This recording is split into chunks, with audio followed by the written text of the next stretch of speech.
PSC world YouTube ചാനലിലേക്ക് ഏവർക്കും സ്വാഗതം. ഇന്ന് നമ്മൾ 5ാം ക്ലാസ്സിലെ സോഷ്യൽ സയൻസിലെ പുതിയ പാഠപുസ്തകത്തിലെയും പഴയ പാഠപുസ്തകത്തിലെയും കേരളത്തിൻ്റെ ഭൂപ്രകൃതിയുമായി ബന്ധപ്പെട്ട കാര്യങ്ങളാണ് ഡിസ്കസ് ചെയ്യുന്നത്. വളരെ ഇമ്പോർട്ടൻ്റ് ആയിട്ടുള്ള കാര്യങ്ങളാണ്, അതുപോലെ വളരെ ബേസ് ആയിട്ടുള്ള കാര്യങ്ങളുമാണ്. അതുകൊണ്ട് വീഡിയോ മുഴുവനായും കാണാൻ ശ്രമിക്കുക. ഈ ചാനൽ ആദ്യമായിട്ടാണ് നിങ്ങൾ കാണുന്നതെങ്കിൽ സബ്സ്ക്രൈബ് ചെയ്തതിന് ശേഷം ക്ലാസ് കാണാനായിട്ട് ശ്രമിക്കുക. വീഡിയോ ഇഷ്ടപ്പെടുകയാണെങ്കിൽ ലൈക്ക് ചെയ്യുക, ഷെയർ ചെയ്യുക. അപ്പോൾ ഇത് 5ാം ക്ലാസ്സിലെ പഴയ പാഠപുസ്തകത്തിലെ 10ാമത്തെ ചാപ്റ്ററായ കേരളക്കരയിൽ എന്ന പാഠഭാഗമാണ്. ഇതാണ് നമ്മൾ ആദ്യം ഡിസ്കസ് ചെയ്യുന്നത്. അതിനുശേഷമാണ് പുതിയ ടെക്സ്റ്റ് ബുക്കിലെ കാര്യങ്ങൾ പറയുന്നത്. അപ്പോൾ ആദ്യം തന്നെ പറയുന്നത് കേരളത്തിൻ്റെ സ്ഥാനത്തെ പറ്റിയാണ്. കേരളം എവിടെ സ്ഥിതി ചെയ്യുന്നു എന്നുള്ളതാണ് പറയുന്നത്.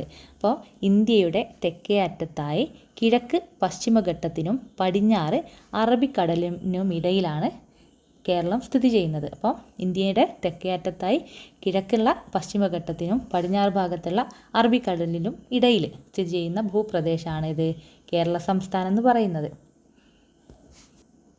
അടുത്തത് കേരളത്തിൻ്റെ ഭൂപ്രകൃതിയെ പറ്റിയാണ് പറയുന്നത്. കേരളത്തിൻ്റെ ഭൂപ്രകൃതിയെ 3ആയിട്ടാണ് തരംതിരിച്ചിരിക്കുന്നത്. അപ്പോൾ എന്തിൻ്റെ അടിസ്ഥാനത്തിലാണ് 3ആയിട്ട് തരംതിരിച്ചത് അത് നമുക്ക് നോക്കാം. സമുദ്രനിരപ്പിൽ നിന്നുള്ള ഉയരത്തെ അടിസ്ഥാനമാക്കിയിട്ടാണ് 3ആയിട്ട് തിരിച്ചിരിക്കുന്നത്. അപ്പോൾ എന്തിൻ്റെ അടിസ്ഥാനത്തിലാണ്? സമുദ്രനിരപ്പിൽ നിന്നുള്ള ഉയരത്തിൻ്റെ അടിസ്ഥാനത്തിലാണ് കേട്ടോ, മറന്നുപോലെ. അപ്പോൾ കേരളത്തിൻ്റെ ഭൂപ്രകൃതിയെ 3ആയിട്ട് തരംതിരിച്ചിരിക്കുന്നത് എങ്ങനെയാണ്? മലനാട്, ഇടനാട്, തീരപ്രദേശം. ഓർമ്മിക്കുക, മലനാട്, ഇടനാട്, തീരപ്രദേശം. അപ്പം എന്തിൻ്റെ അടിസ്ഥാനത്തിലാണ് നമ്മൾ പറഞ്ഞു അല്ലേ? സമുദ്രനിരപ്പിൽ നിന്നുള്ള ഉയരത്തിൻ്റെ അടിസ്ഥാനത്തിലാണ് ഇങ്ങനെ തരംതിരിച്ചത്. അപ്പോൾ തന്നിരിക്കുന്ന ഭൂപടം ഒന്ന് ശ്രദ്ധിക്കുക കേട്ടോ. അടുത്തത് നമുക്ക് ഓരോ ഭൂപ്രദേശത്തെ പറ്റിയും ഡീറ്റെയിൽഡായിട്ട് നോക്കാം. ആദ്യം നമുക്ക് മലനാടിനെ പറ്റി നോക്കാം. എന്താണ്? സമുദ്രനിരപ്പിൽ നിന്ന് ഏകദേശം 75 മീറ്ററിൽ കൂടുതൽ ഉയരമുള്ള ഭൂപ്രദേശമാണ് മലനാട്. അപ്പോൾ സമുദ്രനിരപ്പിൽ നിന്ന് ഏകദേശം എത്ര മീറ്ററിൽ കൂടുതൽ ഉയരമുണ്ട്? 75 മീറ്ററിൽ കൂടുതൽ ഉയരമുള്ള പ്രദേശമാണ് ഇത് മലനാട്. അപ്പം ഇവിടെ എന്താണ്, എങ്ങനെയുള്ള സ്ഥലമാണ്?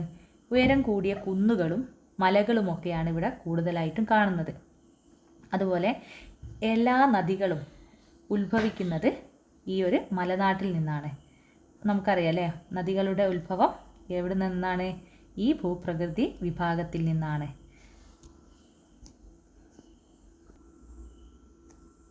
അപ്പം സഹ്യൻ്റെ മടിയിൽ എന്ന് പറഞ്ഞിട്ട് ചെറിയൊരു ഭാഗം തന്നിട്ടുണ്ട്. എന്താണെന്ന് നോക്കാം. തെക്ക് തമിഴ്നാട് മുതൽ വടക്ക് ഗുജറാത്ത് വരെ വ്യാപിച്ചു കിടക്കുന്ന പശ്ചിമഘട്ട മലനിരകളുടെ ഭാഗമാണ് കേരളത്തിൻ്റെ മലനാട് പ്രദേശം. ഇവിടെ ഏതൊക്കെ ജീവികളാണുള്ളത്? കടുവ, പുലി, വരയാട്, സിംഹവാലൻ കുരങ്ങ് എന്നിവയും രാജവെമ്പാല ഉൾപ്പെടെ പലതരം പാമ്പുകൾ അല്ലേ, ഇത്തരത്തിലുള്ള ജീവികളൊക്കെയാണ് ഈ ഒരു പ്രദേശത്ത് കൂടുതലായും കാണുന്നത്. അതുപോലെ നിരവധിയിനം പക്ഷികളുണ്ട് അല്ലേ, ചിത്രശലഭങ്ങൾ. ഇതൊക്കെ ഇവിടെ കാണുന്നുണ്ട്, ഈ മലനാട് പ്രദേശങ്ങളിൽ കാണുന്നുണ്ട്. അതുപോലെ ഈട്ടി, അകിൽ, ചന്ദനം, രക്തചന്ദനം തുടങ്ങിയ മരങ്ങളും പലതരം ഓർക്കിഡുകളും നിറഞ്ഞ പ്രദേശമാണിത് ഈ പശ്ചിമഘട്ട മേഖല എന്ന് പറയുന്നത്. അതായത് ഈ മലനാട്ടിൽ കൂടുതലായും കാണുന്ന വൃക്ഷങ്ങളാണ് ഇത് ഈട്ടി, അകിൽ, ചന്ദനം, രക്തചന്ദനം, പലതരം ഓർക്കിഡുകൾ. ഇതൊക്കെയാണ് ഈ മലനാട് പ്രദേശങ്ങളിൽ കൂടുതലായും കാണുന്നത്. അതുപോലെ ഈ പ്രദേശത്തിന് സഹ്യപർവ്വത നിര എന്നും പേരുണ്ട്. അപ്പോൾ പശ്ചിമഘട്ടം എന്നും പറയും, ഇതിനെ സഹ്യപർവ്വത നിര എന്നും പറയും. അപ്പോൾ ഓർമ്മിച്ച് വെക്കുക കേട്ടോ രണ്ടും. അടുത്തത് നിശബ്ദതയുടെ താഴ്വരയിൽ എന്ന് പറഞ്ഞിട്ട് ചെറിയൊരു പോർഷൻ തന്നിട്ടുണ്ട്. അതെന്താണെന്ന് നോക്കാം നമുക്ക്. എന്താണ്? പാലക്കാട് ജില്ലയിലെ മണ്ണാർക്കാട് താലൂക്കിൽ ഉൾപ്പെടുന്ന പശ്ചിമഘട്ട വനപ്രദേശമാണ് സൈലൻറ്റ് വാലി. അപ്പോൾ സൈലൻറ്റ് വാലി ഏത് ജില്ലയിലാണ് സ്ഥിതി ചെയ്യുന്നത്? പാലക്കാട് ജില്ലയിൽ അല്ലേ. ഏതാണ് താലൂക്ക്? മണ്ണാർക്കാട് താലൂക്കിൽ. അപ്പോൾ ഇതെന്താണ്? പശ്ചിമഘട്ട വനപ്രദേശത്തിൻ്റെ ഭാഗമാണ് അല്ലേ. അപ്പോൾ ഇവിടെ എന്തുകൊണ്ടാണ് സൈലൻറ്റ് വാലി എന്ന് പേര് വരാൻ കാരണം? ഇവിടെ ചീവീടുകൾ അപൂർവമായതുകൊണ്ടാണ് ഈ പ്രദേശത്തിന് സൈലന്റ് വാലി അഥവാ നിശബ്ദ താഴ്വര എന്ന പേര് വരാൻ കാരണം. വംശനാശ ഭീഷണി നേരിടുന്ന സിംഹവാലൻ കുരങ്ങുകൾ ഉൾപ്പെടെ നിരവധി സസ്യജന്തുജാലങ്ങളുടെ ആവാസ കേന്ദ്രം കൂടിയാണ് ഈ വനപ്രദേശം. അപ്പം ചോദ്യം ഇങ്ങനെ വരാം, സൈലന്റ് വാലിയിൽ കൂടുതലായും കാണപ്പെടുന്ന വംശനാശ ഭീഷണി നേരിടുന്ന ഏത് ജീവിയാണെന്ന് ചോദിക്കും. ഏതാണ്? സിംഹവാലൻ കുരങ്ങുകളാണ് കേട്ടോ. അപ്പം ഇത്തരത്തിലുള്ള ചോദ്യങ്ങളൊക്കെ ഒരുപാട് വന്നതാണ്. അപ്പോൾ വളരെ ഇമ്പോർട്ടൻ്റ് ആയിട്ടുള്ളതാണ് ഏത്? ഈ സൈലന്റ് വാലി എന്ന് പറയുന്നത്. അപ്പോൾ ജില്ല ഓർമ്മിച്ച് വെക്കുക. ജില്ല പാലക്കാട്, താലൂക്ക് മണ്ണാർക്കാട്. ഓക്കെ, അടുത്തത് ഇടനാടിനെ പറ്റിയാണ് പറയുന്നത്. ഇടനാട് സമുദ്രനിരപ്പിൽ നിന്നും 7.5 മീറ്റർ മുതൽ 75 മീറ്റർ വരെ ഉയരമുള്ള ഭൂപ്രദേശങ്ങൾ ഉൾപ്പെടുന്നതാണ് ഇടനാട്. അപ്പോൾ മലനാട് എങ്ങനെയായിരുന്നു? സമുദ്രനിരപ്പിൽ നിന്നും 75 മീറ്ററിന് മുകളിലുള്ള പ്രദേശമാണ് ഇത് മലനാട്. എന്നാൽ ഇടനാട് എന്ന് പറയുന്നത് എന്താണ്? 7.5 മീറ്റർ മുതൽ 7.5 മീറ്റർ മുതൽ 75 മീറ്റർ വരെ ഉയരമുള്ള ഭൂപ്രദേശങ്ങളാണ് ഇടനാടിൽ പെടുന്നത്. അപ്പോൾ രണ്ടും മാറിപ്പോറതെ. 75 മീറ്ററിൻ്റെ മുകളിലുള്ളത് മലനാടും 7.5 മീറ്റർ മുതൽ 75 മീറ്റർ വരെയുള്ളത് ഇടനാടും. ഓക്കെ, ചെറിയ കുന്നുകളും താഴ്വരകളും നദീതടങ്ങളും എല്ലാം ചേർന്നതാണ് ഇടനാട് മേഖല അല്ലേ. ഇവിടെ എന്താ കൂടുതലുള്ളത്? ചെറിയ കുന്നുകളുണ്ട്, താഴ്വരകളുണ്ട്, നദീതടങ്ങളും ഉണ്ട് അല്ലേ. നേരത്തെ മലനാട്ടിൽ എന്തായിരുന്നു കൂടുതലുള്ളത്? വലിയ കുന്നുകളും മലനിരകളുമായിരുന്നു അല്ലേ. അപ്പോൾ ഇത് രണ്ടും മാറിപ്പോവാതെ പഠിക്കുക കേട്ടോ. അടുത്തത് തീരപ്രദേശമാണ്. തീരപ്രദേശം എവിടെയാണെന്ന് നോക്കാം. സമുദ്രനിരപ്പിൽ നിന്നും 7.5 മീറ്റർ വരെ ഉയരമുള്ള ഭാഗമാണ് തീരപ്രദേശം. പൊതുവെ മണൽ നിറഞ്ഞ ഭൂപ്രദേശമാണിത് അല്ലേ. അപ്പോൾ എന്താണ് തീരപ്രദേശം എന്ന് പറഞ്ഞാൽ? എങ്ങനെയാണ്? സമുദ്രനിരപ്പിൽ നിന്നും 7.5 മീറ്റർ വരെ ഉയരമുള്ള അല്ലേ, ഇത്തരത്തിലുള്ള ഭൂപ്രദേശമാണ് തീരപ്രദേശം. ഇവിടെ എന്താണ് കൂടുതലായിട്ടുള്ളത്? മണൽ നിറഞ്ഞ ഭൂപ്രദേശമാണ് അല്ലേ. അടുത്തത് കാലാവസ്ഥയെ പറ്റിയാണ് പറയുന്നത്. കേരളത്തിൻ്റെ കാലാവസ്ഥയാണ്. എന്താണ്? മിതമായ കാലാവസ്ഥയാണ് കേരളത്തിൽ നിലനിൽക്കുന്നത് അല്ലേ. അതികഠിനമായ ചൂടോ തണുപ്പോ കേരളത്തിൽ അനുഭവപ്പെടാതിരിക്കാൻ എന്താണ് കാരണം? കടലിൻ്റെ സാമീപ്യമാണ് കേട്ടോ. അപ്പം മിതമായിട്ടുള്ള ഒരു കാലാവസ്ഥയാണ് കേരളത്തിലുള്ളത്. പിന്നെ അതികഠിനമായിട്ടുള്ള ചൂടുമില്ല തണുപ്പുമില്ല, ഒരു മിതമായിട്ടുള്ള കാലാവസ്ഥയാണ് കേരളത്തിൽ അല്ലേ. ഇതിൻ്റെ കാരണം എന്താണ്? കടലിൻ്റെ സാമീപ്യമാണ് കേട്ടോ, അത് ഓർത്ത് വെക്കുക. പിന്നെ പറയുന്നത് എന്താണ്? തെക്കു പടിഞ്ഞാറൻ മൺസൂൺ കാലത്ത് കേരളത്തിൽ ഏറ്റവും കൂടുതൽ മഴ ലഭിക്കുന്നു. അപ്പം ഏറ്റവും കൂടുതൽ മഴ ലഭിക്കുന്നത് എപ്പോഴാണ്? തെക്കു പടിഞ്ഞാറൻ മൺസൂൺ കാലത്താണ് കേട്ടോ. ഇത് ഏത് മാസമാണ്? ജൂൺ മാസം മുതൽ സെപ്റ്റംബർ വരെയാണ് ഇത് ഉണ്ടാവുക. അപ്പോൾ നോക്കുക, ജൂൺ മാസത്തിൽ തുടങ്ങുന്ന ഈ മഴക്കാലം ഇടവപ്പാതി അല്ലെങ്കിൽ കാലവർഷം എന്നിങ്ങനെ അറിയപ്പെടുന്നുണ്ട് അല്ലേ. അപ്പോൾ ഈ ജൂൺ മാസത്തിൽ ലഭിക്കുന്ന മഴ എന്ത് പേരിലാണ് അറിയപ്പെടുന്നത്? ഇടവപ്പാതി എന്നും കാലവർഷം എന്നും അറിയപ്പെടുന്നുണ്ട്. അതുപോലെ വടക്കു കിഴക്കൻ മൺസൂൺ മഴക്കാലം തുലാവർഷം എന്നാണ് അറിയപ്പെടുന്നത്. അപ്പോൾ തെക്ക് പടിഞ്ഞാറൻ മൺസൂൺ കാലം ഇടവപ്പാതി അഥവാ കാലവർഷം എന്നും വടക്കു കിഴക്കൻ മൺസൂൺ കാലം തുലാവർഷം എന്നും അറിയപ്പെടുന്നു. വൈകുന്നേരങ്ങളിലെ ഇടിയോടുകൂടിയ മഴയാണ് തുലാവർഷത്തിൻ്റെ പ്രത്യേകത. അപ്പോൾ തുലാവർഷത്തിൻ്റെ പ്രത്യേകത എന്താണ്? വൈകുന്നേരങ്ങളിലെ ഇടിയോടുകൂടിയ മഴയാണ് കേട്ടോ. അതും ഓർമ്മിച്ച് വെക്കുക. അടുത്തത് നദികളെ പറ്റിയാണ് പറയുന്നത്. എന്താ പറയുന്നത് നോക്കാം. പശ്ചിമഘട്ടത്തിൽ നിന്ന് ഉത്ഭവിച്ച് കേരളത്തിലൂടെ ഒഴുകുന്ന 44 നദികളുണ്ട്. അപ്പോൾ എത്ര നദികളുണ്ട് കേരളത്തിൽ? 44 നദികളുണ്ട്. ഇവയിൽ കബനി, ഭവാനി, പാമ്പാർ എന്നീ നദികൾ കിഴക്കോട്ടൊഴുകുന്നു അല്ലേ. അപ്പോൾ ഏതൊക്കെയാണ് കിഴക്കോട്ടൊഴുകുന്നത്?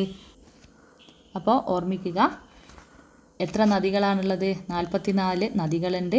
അവയിൽ കിഴക്കോട്ടൊഴുകുന്നത് ഏതൊക്കെയാണ്? കബനി, ഭവാനി, പാമ്പാർ.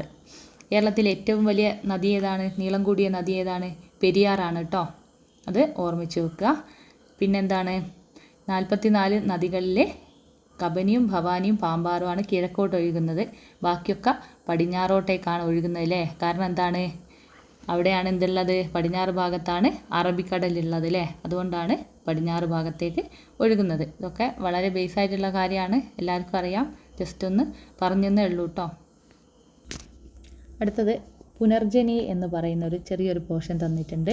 ഇതിൽ ഒന്നുമില്ല പറയുന്നത്, എക്സാം പോയിൻ്റ് ഓഫ് വ്യൂവിൽ നമുക്ക് പറയുകയാണെങ്കിൽ എന്താണ്, ഇത് അട്ടപ്പാടി പ്രദേശത്ത് കൂടി ഒഴുകുന്ന ഒരു പുഴയാണ് അല്ലേ. ഇതിൻ്റെ ഒഴുക്ക് നിന്നു പോയിരുന്നു, വീണ്ടും ഒഴുകി തുടങ്ങിയതാണ്. അപ്പം ഇത് ഉത്ഭവിക്കുന്നത് എവിടുന്നാണ്? തമിഴ്നാട് അതിർത്തിയിലെ പെരുമാൾമുടിയിൽ നിന്നാണ് ഉത്ഭവിക്കുന്നത്. ഭവാനി പുഴയിലാണ് എത്തിച്ചേരുന്നത്. ഇതിൻ്റെ പേരാണ് കൊടുങ്ങരപ്പള്ളംപുഴ. അപ്പോൾ ഓർമ്മിക്കുക, കൊടുങ്ങരപ്പള്ളംപുഴ എവിടെ നിന്ന് ഉത്ഭവിക്കുന്നു? തമിഴ്നാട് അതിർത്തിയിലെ പെരുമാൾമുടിയിൽ നിന്ന് ഉത്ഭവിച്ച് ഭവാനി പുഴയിൽ എത്തിച്ചേരുന്നുണ്ട്. ഇത് ഒഴുകുന്നത് അട്ടപ്പാടി കൂടിയാണ്. ഇത്രയും കാര്യങ്ങൾ ഓർമ്മിച്ച് വെക്കുക.